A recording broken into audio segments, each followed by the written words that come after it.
Hello दोस्तों, नमस्कार। मैं राहुल कुमार आप सभी का स्वागत करता हूं आपके अपने new YouTube channel JPR classes 2.0। जैसा कि आप देखना शुरू कर चुके हैं आपका अपना चैनल जेपीआर क्लासेस 2.0 और हम लोग आज एक नए सेशन के साथ उपस्थित हुए हैं और एक नया टॉपिक होगा नए जोश और उत्साह के साथ, जो होगा हमारा प्रेजेंट कंटिन्यूअस टेंस। और कंटिन्यूअस को हम लोग तीनों कंटिन्यूअस को एक ही साथ कवर करेंगे, प्रेजेंट कंटिन्यूअस, पास्ट कंटिन्यूअस और फ्यूचर कंटिन्यूअस।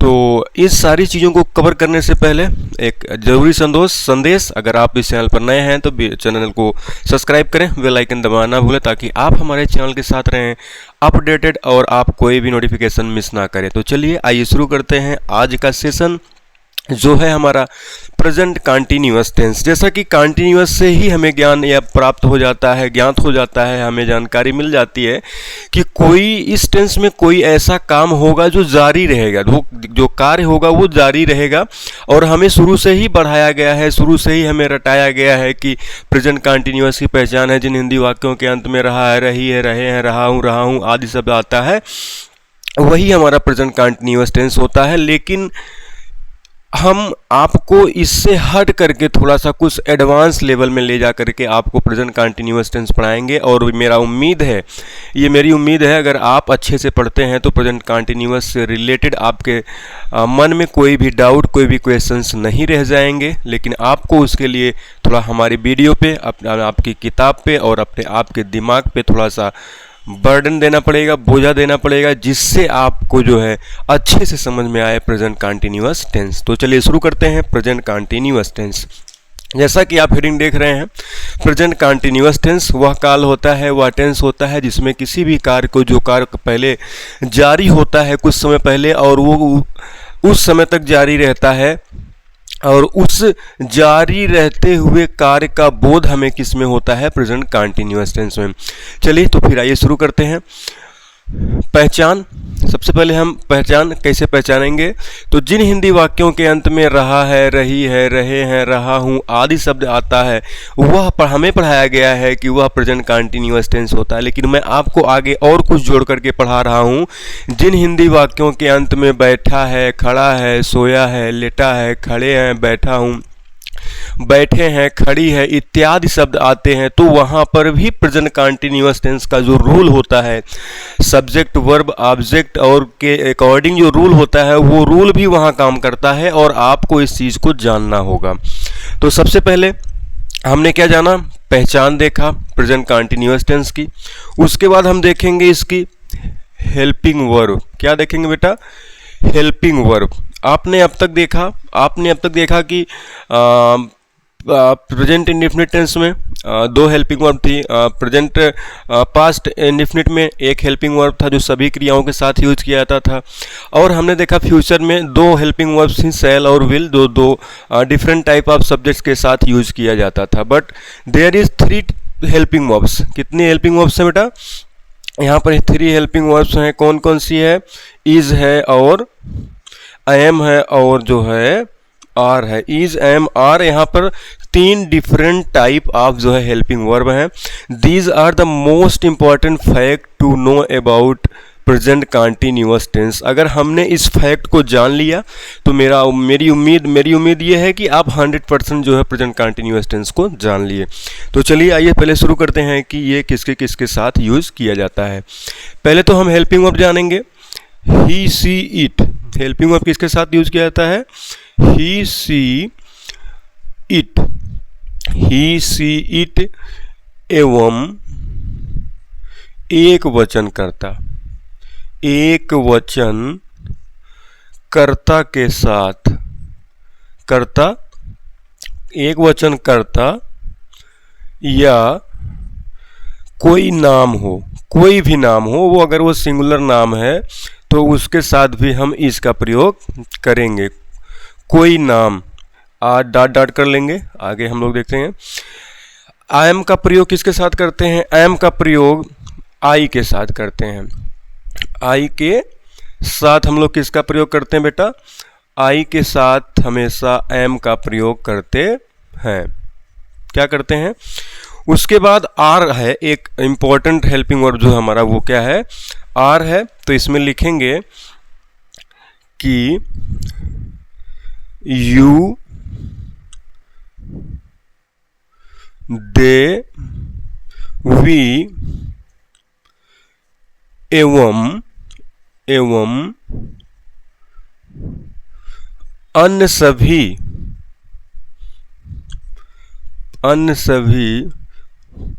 प्लूरल नंबर के सब्जेक्ट्स के साथ, किसके साथ? सब्जेक्ट्स के साथ करते हैं। किसके साथ करते हैं बेटा? These are the most important fact. अगर आपने इसको नहीं जाना तो आप टेंस को नहीं जान पाएंगे, प्रेजेंट कंटीन्यूअस टेंस को। तो आपको दिखा दिया गया है कि इज का प्रयोग हम किसके साथ करते हैं? ही, सी, इट एवं एक वचन कर्ता या कोई नाम हो उसके साथ करते हैं। एम का प्रयोग हमेशा स्पेशली हम लोग आई के साथ करते हैं। आर का प्रयोग हम लोग यू, दे, वी एवं अन्य सभी प्लूरल नंबर के सब्जेक्ट के साथ करते हैं। मतलब ऐसे सब्जेक्ट जो क्या हो, प्लूरल हो। जैसे राम एंड श्याम, अगर दो सिंगुलर सब्जेक्ट मिलकर के एक प्लूरल सब्जेक्ट बनाते हैं तो उसके साथ भी हम उस कंडीशन में हम लोग आर का यूज करेंगे। तो चलिए नेक्स्ट एग्जांपल हमारा है। अब इसमें एक चीज़ और देखना है इम्पोर्टेंट कि वर्ब किसका हम लोग यूज करेंगे। वर्ब कौन सा यूज करेंगे बेटा? ये इम्पोर्टेंट क्या है? वर्ब। तो वर्ब में हम लोग आईएनजी फॉर्म का यूज करेंगे। वर्ब में आईएनजी फॉर्म का यूज, आईएनजी का प्रयोग करेंगे। ये मोस्ट इंपॉर्टेंट चीज है। कंटिन्यूअस में हम लोग आईएनजी का प्रयोग करते हैं। उसके बाद हम लोग आगे आते हैं तो देखते हैं क्या? स्ट्रक्चर। अब हम लोग देखेंगे बेटा क्या? Structure. Structure is the most important thing. कोई भी चीज़ हो, कोई भी रोड मैप बनाने के लिए, कोई भी नया चीज़ बनाने के लिए हम लोग क्या करते हैं? एक स्ट्रक्चर और का निर्माण करते हैं। और ये स्ट्रक्चर किसका होगा? ये स्ट्रक्चर होगा पॉजिटिव का, जिसको हम लोग असर्टिव सेंटेंस कहते हैं, जिसमें निगेशन नहीं होता। ये मोस्ट इंपॉर्टेंट थिंग है। चलिए आगे बढ़ते हैं। अब हमारा स्ट्रक्चर क्या होगा? सब्जेक्ट प्लस इज, एम और आर प्लस वर्ब में हम लोग क्या लगाएंगे बेटा? आईएनजी प्लस ऑब्जेक्ट, लास्ट में फुल स्टॉप। क्या लगाएंगे? Subject plus is, am, are. According to subject हम लोग इज, एम, आर का यूज करेंगे। आईएनजी फॉर्म वर्ब का यूज करेंगे। ऑब्जेक्ट लगाएंगे, लास्ट में हम लोग लगाएंगे फुल स्टॉप।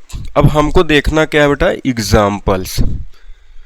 अब हमको देखना है examples. These are the very easy and बहुत ही आसान और सरल तरीके से आपको समझाया जा रहा है, आपको पढ़ाया जा रहा है। आप थोड़ा सा अगर मेहनत करेंगे, थोड़ा सा अपना दिमाग यूज करेंगे तो प्रेजेंट कंटिन्यूअस भी एकदम इजी टेंसों में आता है और इसको बहुत आसानी से आप कर ले जाएंगे।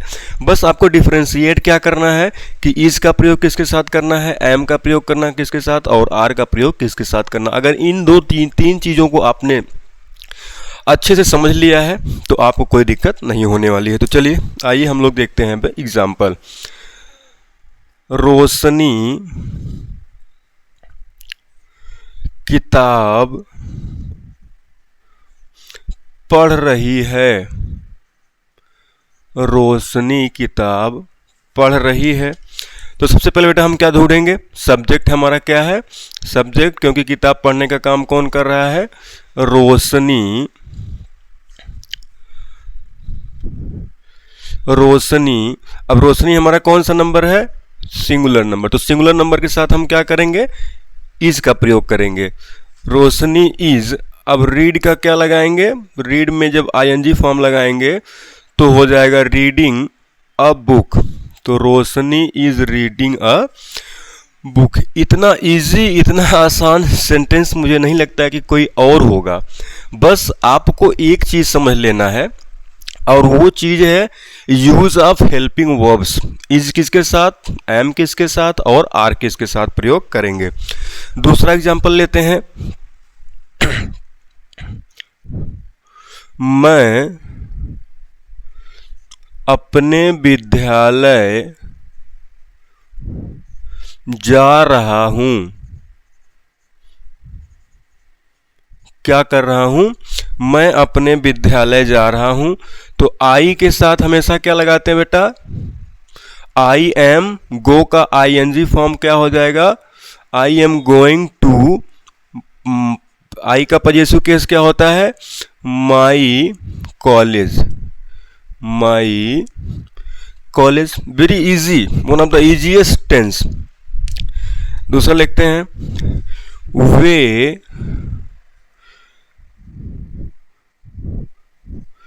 क्रिकेट खेल रहे हैं। क्या कर रहे हैं? क्रिकेट खेल रहे हैं। क्या कर रहे हैं बेटा वो लोग? वो क्रिकेट खेल रहे हैं। तो इसका क्या हो जाएगा? अब हमें दे मीन्स क्या होता है बेटा? वे। अब आपको बताया गया है कि अगर सब्जेक्ट हमारा प्लूरल है तो उसके साथ हम लोग क्या करेंगे? आर का यूज करेंगे। यू, दे, वी एवं अन्य सभी प्लूरल नंबर के सब्जेक्ट के साथ हम लोग किसका प्रयोग करते हैं? आर का प्रयोग करते हैं। तो दे आर क्या कर रहे हैं? खेल रहे हैं। तो क्या खेल रहे हैं बेटा? क्रिकेट खेल रहे हैं। तो प्ले का शब्द ING फॉर्म होगा प्लेइंग। क्या खेल रहे हैं? प्लेइंग कर रहे हैं वो क्रिकेट को। डाउट क्लियर है? अभी भी कोई डाउट है? तो मुझे नहीं लगता कि आपको कोई डाउट होना चाहिए। अब ये जो है डाउट एकदम पूरा क्लियर हो जाना चाहिए। और एक आध एग्जाम्पल हम लोग और लेते हैं। हम आज अपने दोस्त के घर जा रहे हैं। क्या कर रहे हैं? जा रहे हैं हम कहाँ? अपने दोस्त के घर। तो क्या हो जाएगा? वी मीन्स हम। वी मीन्स क्या होता है बेटा? हम। We are going to our friends house. कहाँ जा रहे हैं आप? अपने फ्रेंड्स हाउस, अपने दोस्त के घर जा रहे हैं हम।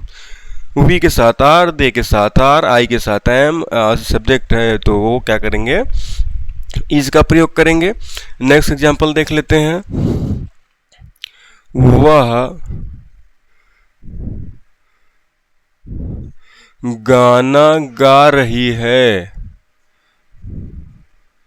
वह गाना गा रही है। इसका ट्रांसलेशन क्या जाएगा बेटा? गा रही है मतलब लड़की है, तो सी हो जाएगा। She is singing a song. Singing a song. Doubt clear? एक और लेते हैं।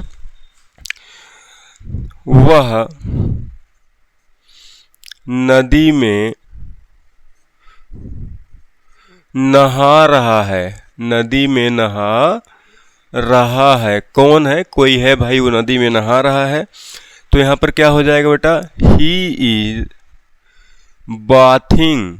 क्या कर रहा है? ही इज बाथिंग कहाँ? Into the river. कहाँ नहा रहा है बेटा? वो नहा रहा है नदी में। He is bathing into the river. तो ये हमारा है पॉजिटिव का सेंटेंस, जिसको हम लोग क्या कहते हैं? असर्टिव सेंटेंस भी कहते हैं, जिसमें नाट ना ही नाट होता है, ना ही जो है क्वेश्चन वर्ड होता है। और ऐसे सेंटेंसेस को हम क्या कहते हैं? असर्टिव सेंटेंस कहते हैं, जो हमारा प्रेजेंट कंटिन्यूअस टेंस का टेंस है। इस टेंस को मुझको लगता है कि सबसे इजी टेंस माना जाता है। और जब भी हमारे गांव में एक जय बहादुर सर थे, उनकी हालांकि डेथ हो गई एक्सीडेंट में, बहुत दुखद हुआ। उनकी आत्मा को शांति दे भगवान, और प्रकृति अपने चरणों में उन्हें स्थान दे। तो वो इंग्लिश के बहुत बेस्ट टीचर थे। वो अपने समय के इंग्लिश के बहुत बेस्ट टीचर थे। हम लोगों ने उनसे कोचिंग पढ़ा है। और वो हमेशा यही बताते थे कि उनके साथ एक स्टूडेंट थे हमारे साथ के ही, जो है फिरोज़ अहमद, वो पढ़ते थे। और फिरोज़ अहमद जब मैं गया कोचिंग करने के लिए, तो मैंने कहा कि फिरोज़ भाई ये बताइए कि कहाँ से मैं जो है शुरू करूँ। तो उन्होंने कहा कि पहले शुरू करिए कि इज एम आर से शुरू करें। तो मुझे ये नहीं पता था कि इज एम आर जो है किस टेंस की हेल्पिंग वर्ब है। तो मैंने कहा हाँ सर मुझे भी इज एम आर से शुरू करिए। तो उन्होंने इज एम आर से शुरू किया। फिर उसके बाद उन्होंने बताया कि बेटा ये इज एम आर तो होता ही है, लेकिन ये टेंस का जो नाम है वो प्रेजेंट कंटिन्यूअस टेंस है। इसको आप लोग याद कर लीजिए, नहीं तो आप हमेशा जो है इज एम आर ही कहेंगे। तो उन्होंने बहुत कुछ सिखाया और बहुत से बच्चों को पढ़ाया और बहुत ही उपयोगी उनकी जो ज्ञान शैली थी, बहुत अच्छा पढ़ाने का तरीका था। हमने बहुत कुछ उनसे सीखा और उसी तरीके से हम आपको पढ़ा रहे हैं ताकि आसान से आसान भाषा में आप इन चीज़ों को समझ सकें। तो एक एग्जाम्पल और लेते हैं जो है आयुषी। देखिए मैं हिंदी नहीं इंग्लिश लिख रहा हूँ। आयुषी कलान जा रही है। आयुषी कलान जा रही है। क्या हो जाएगा बेटा? Ayushi is going to Kalan. Kalan विद्यालय महाविद्यालय जहाँ से हम लोगों ने अपनी ग्रेजुएशन की पढ़ाई की है। हमारी सिस्टर ने वहाँ से इंटर किया है, फिर ग्रेजुएशन किया है, फिर पीजी किया है। और तो कलान one of the best institute in the field of education. तो ये है हमारा प्रेजेंट कंटिन्यूअस टेंस का पॉजिटिव का सेंटेंस, जिसको हम लोगों ने बहुत आसानी से पढ़ा। मैं मानता हूँ कि this is one of the easiest tense in the history of tense.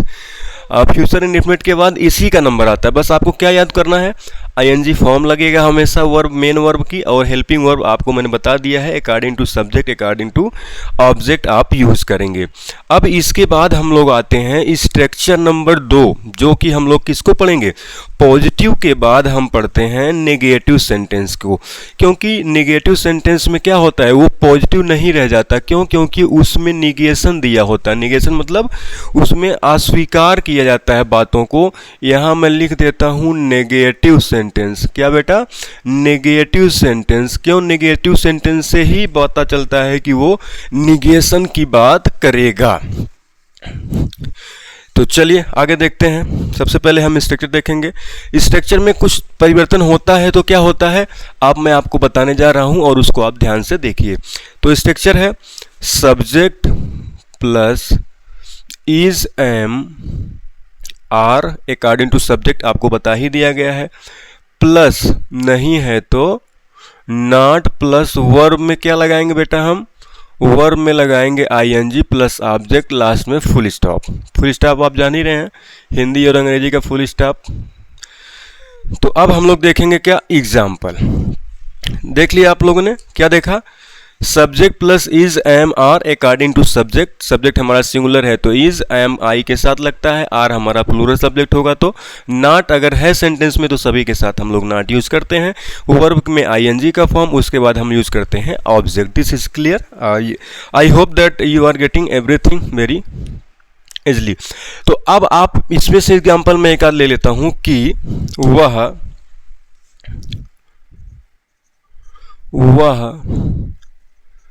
बैठा नहीं है। वह बैठा नहीं है तो क्या हो जाएगा? He is. वह क्या है? सिंगुलर नंबर है। He is not sitting. क्या बेटा? He is not sitting.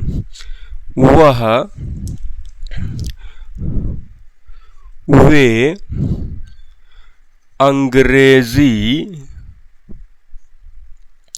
नहीं बोल रहे हैं। वे अंग्रेजी नहीं बोल रहे हैं। These are one of the most important sentence. वे मीन्स दे, आर हमेशा लगाएंगे, प्लूरल नंबर होगा तो दे आर।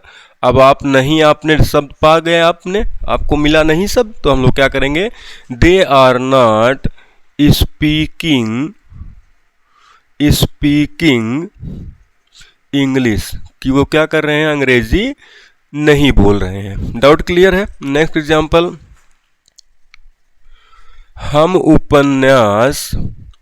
हम क्या कर रहे हैं? उपन्यास नहीं पढ़ रहे हैं। उपन्यास मतलब नॉवेल होता है। नहीं पढ़ रहे हैं। भाई खाली नहीं होंगे तो कहाँ से पढ़ेंगे, आप कोई ना कोई काम कर रहे होंगे। हम उपन्यास नहीं पढ़ रहे हैं तो क्या हो जाएगा बेटा, we are not reading, we are not reading novel. Novel मतलब क्या होता है बेटा, उपन्यास। We are not reading novel. तो अब क्या है इसमें नहीं आ रहा बताइए, पंखा चल रहा है, एग्जाम्पल, पंखा चल रहा है, चल रहा है। पंखा नहीं चल रहा है, यहां क्या लगाएंगे बेटा, पंखा नहीं चल रहा है, पंखा पंखा नहीं चल रहा है, नहीं चल रहा है। Fan is not, fan is not moving. Are यहां कर सकते हैं रनिंग। दोनों चीजें सेंटेंस सही है। आपको मैं इसीलिए बता रहा हूं कि इजी वे में चलिए, आप धीरे धीरे पढ़िए, दो दो सेंटेंस पढ़िए, पॉजिटिव पढ़िए, नेगेटिव पढ़िए, इंटरोगेटिव फर्स्ट पढ़िए, इंटरोगेटिव फर्स्ट का नेगेटिव पढ़िए, इंटरोगेटिव सेकंड पढ़िए, इंटरोगेटिव सेकंड का नेगेटिव पढ़िए। और दोनों इस तरीके से हमने जो है प्रयास किया है कि हम लोग एक टेंस की 3 वीडियोस बनाएंगे, और उस टेंस के वीडियोस में आपको छोटा छोटा थोड़ा थोड़ा ज्ञान मिलेगा, लेकिन भरपूर ज्ञान मिलेगा और ज़बरदस्त ज्ञान मिलेगा, जिससे आपको किसी भी प्रकार की कोई समस्या का सामना नहीं करना पड़ेगा। हर एक टेंस को एकदम क्लियर वे में पढ़ेंगे, in a such way that every point will be clearly understood by you. और मैं समझता हूँ कि अगर if I will teach you in a such way, if you will use a little bit of your mind, then definitely you can understand the matter what I am teaching here. तो ये आपकी भी responsibility है कि आप हमारे साथ थोड़ा सा आप भी मेहनत करें, और हम भी तो मेहनत भरपूर कर ही रहे हैं, अपना जितना अपना बेस्ट हो सकता है उतना देने का हम लोग प्रयास कर रहे हैं। और सारे बहुत सारे एग्जाम्पल हैं। पिताजी, पिताजी खाना नहीं खा रहे हैं, पिताजी खाना नहीं खा रहे हैं, तो क्या करेंगे, फादर इज नॉट, ईट का फॉर्म आईएनजी क्या हो जाता है बेटा, ईटिंग फूड। हम